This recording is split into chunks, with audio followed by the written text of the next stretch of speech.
The firm paste is super helpful for people just learning how to sugar, but that does mean it might be a little hard to get out the jar at first.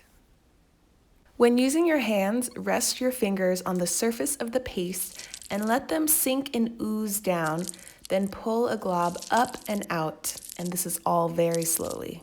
The consistency is going to be like really cheesy pizza, so just make sure all the strings are wrapped around your ball of paste.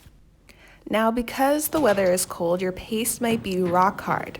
In that case, pop the paste into the microwave for 10 seconds to help get the paste out, and transfer it to a side dish to cool down.